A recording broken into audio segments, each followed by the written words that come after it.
এই সরকার অন্তর্বর্তীকালীন সরকার এটা হাতে খুব বেশি সময় নাই। আমরা অলরেডি 7 মাস পার করে এসেছি।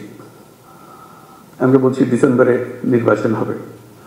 কাজে এর মধ্যে যা আমরা করতে চাই, যা আমাদের সামর্থ্য আছে এগুলো করে ফেলা।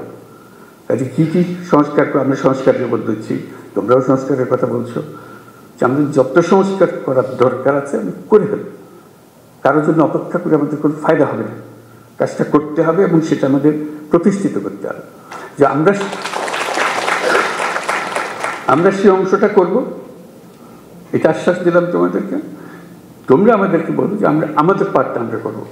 আমরা এই নতুন বাংলাদেশের নতুন সৈনিক পুলিশ বাহিনী হব।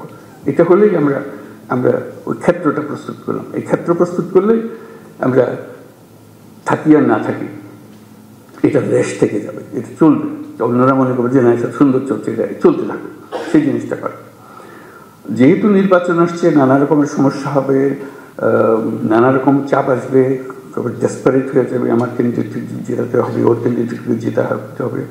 তুমি এখন আইন মানতে চাইলে তোমার উপরে খেপাখেপি করবে যে না কিছু তো আইন বেরোচ্ছে, তুমি আমাকে আইন দেখাও, এসব হবে। আমাদের সেখানে শক্ত থাকতে হবে, আইনের ভেতরে থাকতে হবে, যাতে করে যে সরকার নির্বাচিত হয়ে আসবে সে সরকার আইনের সরকার যেন হয়। আইনের মারফতে যে এসছে, যে আইন ভেঙে এসছে, সে সরকার কোনোদিন আইন রাখতে পারবে না, কারণ সে ভাঙারই অভ্যাসটা। কাজে এই যে সুযোগের কথাটা বললাম, এই জন্য বললাম এই সুযোগটা হলো এমন যে আমরা যাতে ভবিষ্যতের সরকারটার জন্য আইন মানার সরকার হয়, এটার জন্য আমরা নিশ্চিত করতে পারি। সেটারও দায়িত্ব তোমাদের হাতে, যেহেতু নির্বাচনটা তোমাদের হাত দিয়ে হবে।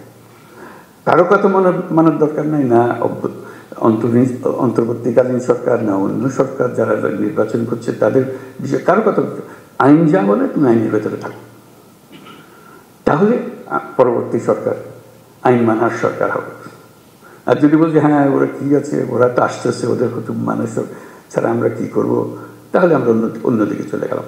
যেই হোক, সে ছাত্রদের দল হোক, সে পুরানা দল হোক, নতুন দল হোক, কিছু হয় না, বলে আমরা আইনের ভেতরে আছি। আইন আমাদের যা নির্দেশ দেবে সে নির্দেশ, আপনারা আইন পাল্টান, আমরা সে নতুন আইন সেভাবে করবো। কাজে ওই জিনিসটা যেন শক্ত থাকে, যে আইনের ভেতরে থাকবো, যাতে ভবিষ্যৎ আমাদের আবার এই পুরনো জগতে ফিরে যেতে না। আমাদের শুধু ভয় হলো আবার অন্ধকারে যেন হারিয়ে না যায়। এক মহা অন্ধকার থেকে আমরা পার হয়ে এসেছি, আমাদের কপাল ভালো, ছাত্ররা আমাদেরকে সেটার থেকে মুক্তি দিয়েছে। আমরা যেন আবার এই গর্তের মধ্যে ঢুকে না পড়ি, তাহলে আমাদের আর রক্ষা নেই, আমাদেরকে কেউ আর উদ্ধার করতে পারত না।